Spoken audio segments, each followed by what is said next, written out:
Selamat pagi teman-teman. Kali ini saya bersama teman-teman saya yaitu Noval dan Valia akan mempresentasikan materi ketujuh yaitu leadership atau kepemimpinan. Pertama, saya ingin menjelaskan definisi dan hakikat dari leadership itu sendiri. Leadership menurut Toha merupakan salah satu kegiatan di dalam organisasi untuk mempengaruhi orang lain atau disebut juga dengan seni mempengaruhi manusia, baik individu maupun kelompok. Lalu menurut Hasibuan, kepemimpinan merupakan cara seseorang untuk mempengaruhi perilaku bawahannya agar dapat bekerja sama secara produktif untuk mencapai tujuan organisasi. Nah, seperti yang kita tahu bahwa setiap organisasi itu tentu memiliki tujuannya masing-masing. Nah, organisasi tersebut tidak akan berhasil untuk mencapai tujuannya apabila tidak ada seseorang yang mau berinisiatif untuk memimpin jalannya proses dari organisasi tersebut, proses bekerja dari organisasi tersebut. Karena apabila kita lihat dari definisi sebelumnya yang sudah saya sebutkan, dapat kita garis bawahi yaitu leadership merupakan kegiatan di dalam organisasi yang dilakukan oleh seseorang pemimpin untuk mempengaruhi orang lain baik individu maupun kelompok dalam mencapai tujuannya dengan melakukan pekerjaan secara produktif. Jadi terdapat peran penting dari seseorang untuk menggerakkan organisasinya dalam mencapai suatu tujuan. Nah, selanjutnya ada perilaku kepemimpinan. Perilaku kepemimpinan adalah bagaimana cara seseorang pemimpin menggerakkan anggotanya demi berjalannya sebuah kinerja yang efektif dan efisien. Yang pertama, terdapat pemimpin bertugas untuk melibatkan orang atau pihak lain, yaitu para karyawan atau bawahannya, atau disebut juga dengan followers. Yaitu pemimpin harus mampu membuat para anggotanya, karyawan maupun bawahan, untuk bisa bergerak menjalankan tugasnya dan juga saling menjalin hubungan yang baik agar karyawan memiliki kemauan untuk menerima arahannya. Mengapa harus menjalin hubungan yang baik? Karena ketika tidak ada hubungan yang baik atau tidak ada kedekatan antara pemimpin dengan anggotanya, nah anggotanya itu cenderung untuk melakukan tugas hanya sekedar formalitas. Tapi ketika ada hubungan yang baik atau ada kedekatan yang dibentuk oleh pemimpin terhadap anggotanya akan cenderung melakukan tugasnya itu sepenuh hati dan secara serius dan lebih termotivasi juga, tidak hanya sebagai formalitas saja. Lalu yang kedua, seorang pemimpin yang efektif adalah seseorang yang dapat menggunakan kekuasaannya atau yang disebut juga dengan his or her power. Nah, di sini yaitu ketika seseorang terpilih menjadi pemimpin, tentu orang tersebut memegang kendali organisasinya secara penuh. Nah, hal tersebut dapat dikatakan dengan kekuasaan atau power yang ia miliki. Nah, power tersebut harus bisa berfungsi untuk mempengaruhi perilaku bawahannya dalam berbagai situasi. Misalnya, ketika dalam suatu organisasi terjadi sebuah masalah dan anggotanya tidak ada yang bisa menemukan jalan keluar atau jalan tengahnya. Nah, disitulah pemimpin berperan sebagai orang yang memiliki power atau kekuasaan untuk bisa mencari jalan tengah dan memberikan solusi terhadap masalah tersebut. Lalu yang ketiga, pemimpin harus memiliki sikap yang menggambarkan ciri-ciri dari kepemimpinan itu tersendiri, yaitu seperti kejujuran terhadap diri sendiri atau integrity, sikap bertanggung jawab yang tulus atau compassion, pengetahuan, cognizance, keberanian bertindak dengan keyakinan atau menyikapi suatu hal dengan keyakinan yang ia miliki atau yaitu komitmen, lalu kepercayaan pada diri sendiri dan orang lain, confidence, dan kemampuan untuk meyakinkan orang lain atau communication. Nah, sifat-sifat ini setidaknya ditanamkan oleh seseorang pemimpin agar bisa menjadi panutan yang baik bagi anggota-anggotanya. Ada beberapa pendekatan pada teori kepemimpinan, yaitu pendekatan sifat, pendekatan perilaku, dan pendekatan kontemporer. Pendekatan sifat pada teori kepemimpinan adalah suatu pandangan atau pendapat yang mengatakan bahwa efektivitas seorang pemimpin banyak ditentukan oleh sifat-sifat atau karakter yang dimiliki oleh pemimpin tersebut. Ini tuh bertujuan untuk mengidentifikasi karakteristik pribadi yang membuat seseorang menjadi pemimpin yang berhasil atau efektif. Sejauh ini, belum ada penelitian yang menunjukkan karakteristik atau sifat tertentu yang membedakan seorang pemimpin yang efektif dan yang tidak. Namun, sifat yang dapat menjadi modal bagi keberhasilan kepemimpinan antara lain motivasi tinggi, kejujuran, dan integritas, intelektualitas, kepercayaan diri, dan fleksibilitas. Yang kedua, ada pendekatan perilaku. Teori perilaku adalah teori yang mengemukakan bahwa beberapa perilaku tertentu membedakan pemimpin dari mereka yang bukan pemimpin. Pendekatan ini bertujuan untuk mengidentifikasi perilaku manajer terhadap bawahannya. Ada dua macam pendekatan perilaku, yaitu ada initiating structure, di mana seorang pemimpin mengambil langkah untuk memastikan pekerjaan diselesaikan dengan baik. Contohnya menentukan tugas, menetapkan standar kerja, memonitor hasil kerja. Pemimpin yang memiliki kecenderungan membentuk struktur serta fokus pada tujuan dan hasil. Yang kedua ada consideration, di mana seorang pemimpin mengembangkan hubungan yang baik dengan karyawan, menghargai perasaan mereka dengan menunjukkan rasa percaya pada karyawannya. Pemimpin yang memiliki konsiderasi yang tinggi menekankan pentingnya komunikasi yang terbuka dan parsial. Yang ketiga ada pendekatan kontemporer. Contemporary approach ini dibuat untuk menentukan cara unik para pemimpin muncul, mempengaruhi dan membimbing karyawan dan organisasi mereka.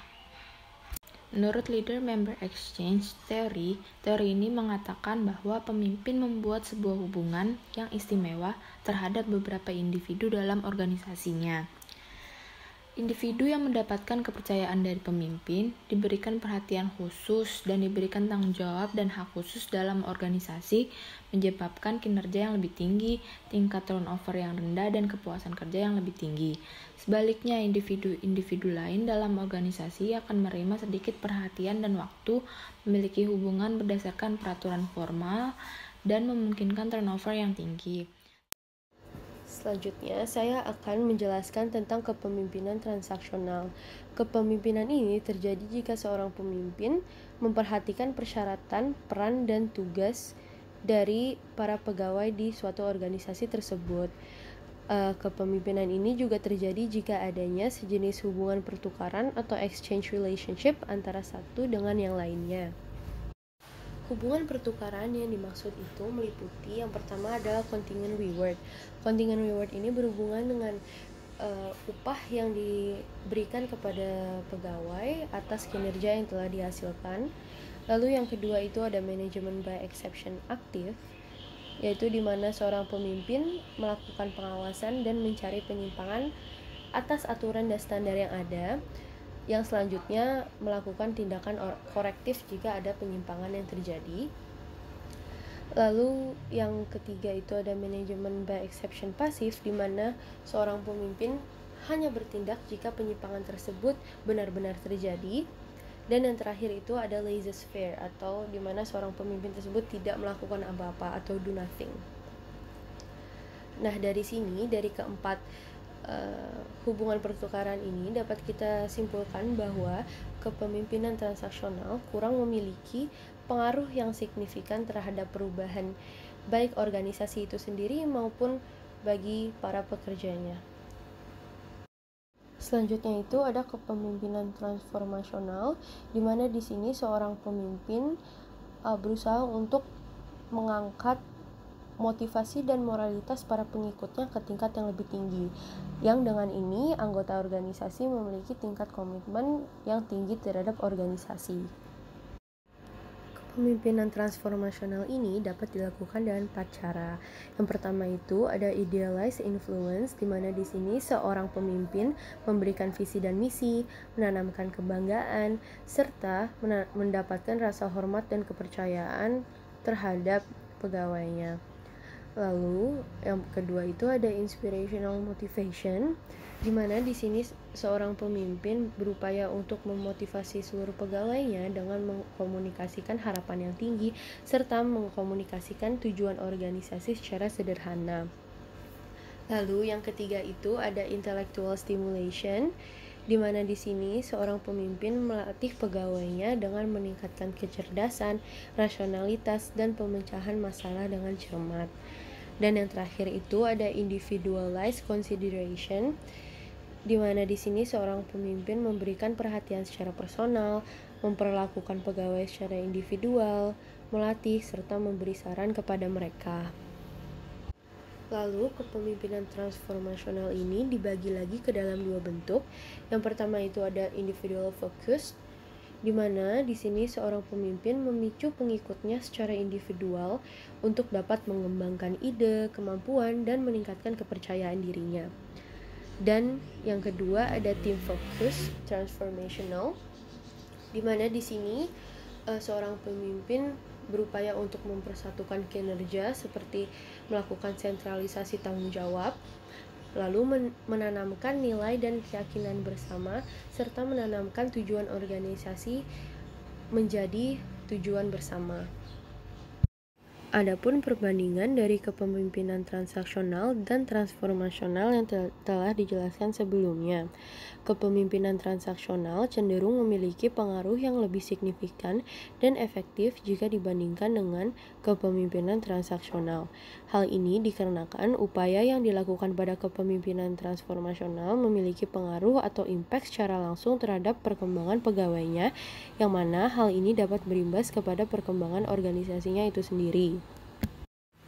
Pengaruh yang dapat dihasilkan dari kepemimpinan transaksional meliputi kinerja yang ekstra dari pegawai, produktivitas yang lebih tinggi, semangat kerja dan kepuasan kerja yang lebih tinggi, kemampuan beradaptasi yang lebih tinggi, efektivitas organisasi yang lebih tinggi, absensi yang lebih rendah, serta tingkat kesempatan untuk terjadinya turnover yang lebih rendah. Namun, kepemimpinan transformasional tidak selalu lebih efektif dibandingkan dengan transaksional.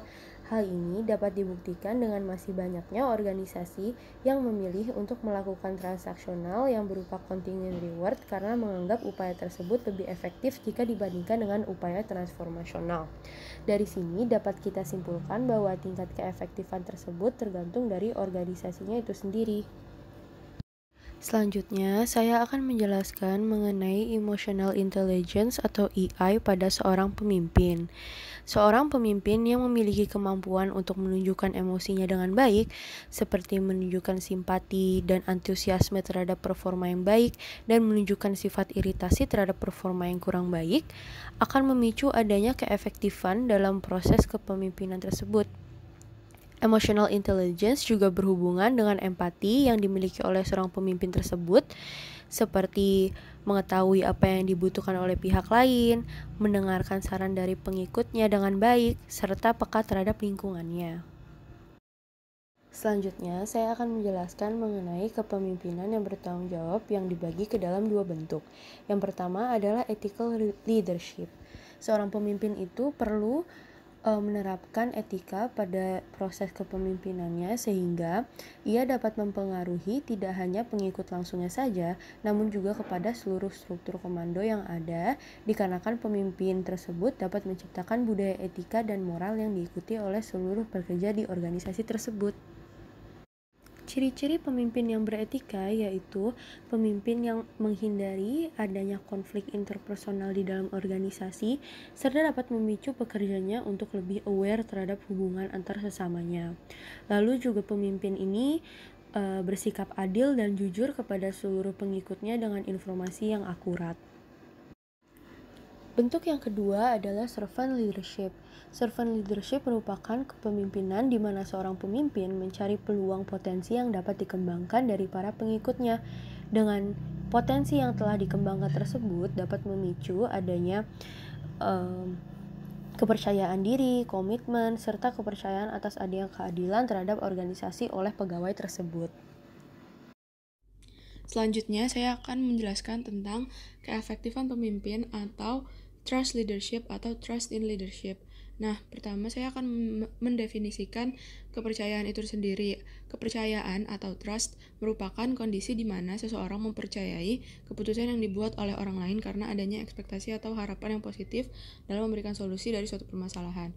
Maksudnya adalah, definisi ini menjelaskan bahwa kepercayaan itu adalah sesuatu ekspektasi atau harapan yang dibentuk oleh seseorang atau terbentuk dalam diri seseorang terhadap orang lain, terkait keputusan atau tindakan yang diambil ketika ada suatu masalah dan keputusan tersebut dapat memberikan solusi. Nah, jadi seseorang ini sudah memiliki ekspektasi yang baik terhadap orang lain tersebut. Disitulah kepercayaan muncul dalam diri seseorang. Poin pertama yang akan kita bahas sebagai bagian dari pokok bahasan Trust in Leadership adalah dampak atau outcome yang didapatkan dari Trust in Leadership itu sendiri. Terdapat 4 poin atau 4 dampak, yaitu yang pertama, Trust encourage taking risk, atau dapat kita artikan sebagai kepercayaan yang terbentuk di dalam suatu organisasi antara pemimpin maupun pemimpin dengan bawahannya maupun bawahan dengan pemimpinnya, dapat meningkatkan rasa kepercayaan diri karyawan untuk mengambil keputusan yang lebih beresiko.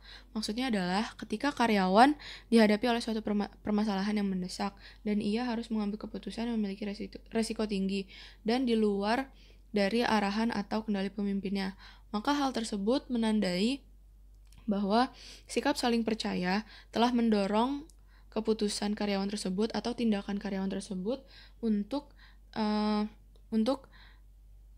mengambil tindakan tanpa berpaku dengan arahan yang diberikan. Nah, di sini pemimpin pun tidak akan meragukan tindakan dari karyawan tersebut karena mereka sudah saling percaya untuk bisa bekerja sama dengan baik. Yang kedua adalah trust facilitates information sharing, atau dapat diartikan sebagai rasa kepercayaan karyawan terhadap pemimpin akan terbentuk atau meningkat ketika pemimpin memberikan kesempatan bagi karyawan-karyawannya untuk bisa menyuarakan ide-idenya secara aktif ketika menyikapi suatu informasi yang diberikan dari pemimpinnya tersebut. Yang ketiga adalah trusting groups are more effective, yaitu ketika adanya rasa kepercayaan yang dibentuk dari masing-masing karyawan menjadi satu kesatuan, maka mereka akan lebih bersedia dan berupaya untuk saling membantu dengan rekan lainnya, sehingga pekerjaan yang dilakukan dapat diselesaikan secara efektif. Nah, hal itu juga membuat rasa saling percaya yang dibentuk itu akan membuat pekerjaan menjadi lebih mudah ketika salah satu karyawan memiliki kesulitan. Sesama karyawan, mereka tidak akan segan untuk saling membantu atau menangani masalah tersebut karena tidak ada lagi gap yang membatasi masing-masing dari mereka. Lalu, yang keempat adalah trust enhance productivity. Nah, poin ini menjelaskan bahwa kerjasama kelompok atau grup yang melibatkan rasa kepercayaan akan menaikkan kinerja masing-masing anggota, sehingga para pemimpin pun tidak akan ragu untuk memberikan reward ataupun penghargaan yang tinggi. Nah, dari reward tersebut, para karyawan akan lebih termotivasi untuk meningkatkan produktivitasnya. Pokok bahasan selanjutnya adalah trust development. Nah, maksudnya yaitu ketika seseorang karyawan memiliki rasa kepercayaan terhadap pemimpinnya, hal tersebut tidak mungkin terjadi tanpa adanya faktor pembentuk atau faktor pendorong untuk membuat karyawan tersebut percaya. Nah, trust development ini membahas tentang tiga karakteristik yang dimiliki seorang pemimpin yang membuat terbentuknya rasa kepercayaan tersebut bagi organisasi atau bagi anggota-anggotanya. Yang pertama adalah ada integrity atau kejujuran. Jadi, seseorang pemimpin yang berintegritas akan mengedepankan kejujuran dalam setiap pekerjaannya. Ia harus bisa menjaga integritasnya karena karyawan-karyawan yang bekerja di bawah dia adalah penggerak dari organisasi atau perusahaannya, sehingga ia harus bisa meyakinkan pekerjaan-pekerjaan bagi karyawan tersebut adalah sebagai tujuan untuk mencapai cita-cita organisasi tersebut, dan karyawannya juga harus bisa mempercayai pemimpinnya. Lalu yang kedua adalah benevolence atau sifat tulus atau kebaikan yang dimiliki oleh seorang pemimpin. Jadi di sini adalah seorang pemimpin melakukan tugas-tugasnya seperti memberikan arahan kepada karyawan, terus mengatur karyawannya. Itu tidak hanya semata-mata untuk formalitas saja, tetapi ia melakukan secara tulus, dan dengan ketulusan yang ia miliki, ia akan membuat karyawan percaya akan pencapaian dalam pekerjaannya. Yang ketiga adalah ability atau kemampuan yang dimiliki dalam seorang pemimpin untuk bisa mengatur dan menyelesaikan permasalahan di dalam organisasinya. Sebagai contoh, ketika ada seseorang yang sedang merasakan demam, flu, atau keadaan sakit yang lainnya yang tidak bisa membuat ia beraktivitas, ia pasti akan memilih untuk berobat kepada seorang dokter. Mengapa ia memilih berobat kepada seorang dokter? Karena ia tahu bahwa seorang dokter ini memiliki kemampuan dalam menangani orang-orang yang sakit, baik itu flu ataupun penyakit-penyakit lainnya. Ini sama seperti layaknya seorang pemimpin. Ia juga harus memiliki kemampuan dalam mengatur atau mengendalikan organisasinya dalam pekerjaan. Jadi ketika ada masalah yang datang, karyawan sudah mengetahui bahwa pemimpinnya itu bisa menangani kasus-kasus tersebut karena sudah memiliki kemampuan dari entah itu pengalamannya atau pendidikannya, apapun itu yang mendukung kemampuan pemimpin dalam menangani masalah. Pokok bahasan selanjutnya adalah trust propensity. Trust propensity ini berhubungan dengan rasa kepercayaan yang dimiliki oleh karyawan terhadap pemimpinnya, di mana trust propensity ini juga memiliki hubungan dengan karyawan yang memiliki sifat agreeableness. Nah, karyawan yang memiliki sifat agreeableness ini cenderung lebih mudah untuk percaya dengan pemimpinnya. Kenapa? Karena orang yang memiliki sifat ini sesungguhnya adalah orang yang dibutuhkan dalam suatu perusahaan. Bukan menutup kemungkinan bahwa karyawan tersebut tidak bisa berperilaku kritis, tetapi apabila dengan karyawan yang memiliki sifat agreeableness ini akan cenderung lebih patuh dan taat terhadap aturan yang dibuat oleh perusahaan. Tidak hanya peraturan, tapi bisa juga dengan tugas-tugas yang diberikan ataupun arahan-arahan yang diberikan oleh pemimpinnya. Lalu selanjutnya adalah trust and culture, yaitu trust atau kepercayaan memiliki hubungan dengan culture atau budaya dari masing-masing individu yang membuat adanya perbedaan persepsi terhadap rasa kepercayaan yang ditimbulkan. Sebagai contoh, misalnya kebudayaan yang terbentuk dalam suatu perusahaan besar cenderung lebih mengarah pada perilaku-perilaku yang formal terhadap atasan maupun sesama rekan kerja, seperti interaksi yang minim, terus juga peraturan yang ketat. Nah, hal-hal tersebut akhirnya menjadi latar belakang seseorang untuk memiliki rasa kepercayaan yang mau tidak mau ia harus percaya dengan perusahaannya. Tetapi sebaliknya dengan budaya organisasi yang non formal yang cenderung melakukan banyak komunikasi. Contohnya paguyuban pecinta motor yang sering mengadakan pertemuan, melakukan jalan-jalan bersama, sehingga rasa kepercayaan yang tumbuh dari anggota-anggotanya bukan atas dasar paksaan, tetapi karena muncul dari hati yang memang mereka memiliki kegemaran yang dimilikinya dan kebetulan memiliki kegemaran yang sama oleh orang-orang tertentu. Selanjutnya adalah the role of time. Hal ini merupakan seberapa lama atau peran waktu yang bekerja sebagai penentu seseorang atau bawahan atau karyawan untuk mempercayai pemimpinnya. Karena tidak mungkin seorang karyawan itu bisa langsung mempercayai pemimpinnya. Apalagi ketika ia baru masuk, tidak mungkin ia langsung bisa percaya dengan atasan-atasannya. Hal itu tidak bisa terjadi ketika ia belum mengetahui bagaimana cara pemimpin bertindak, mengambil keputusan, memperlakukan karyawannya, dan yang lainnya. Yang terakhir adalah regaining trust, yaitu merupakan istilah bagi seseorang pemimpin yang melakukan penyimpangan atau kesalahan terhadap karyawannya yang mengakibatkan berkurangnya rasa kepercayaan dari karyawan tersebut terhadap pemimpinnya. Tetapi, kepercayaan tersebut bisa dimunculkan kembali apabila pemimpin melakukan tindakan pembenaran terhadap karyawannya, seperti meminta maaf atau mengganti rugi, dan lainnya untuk mengembalikan rasa kepercayaan tersebut terhadap dirinya.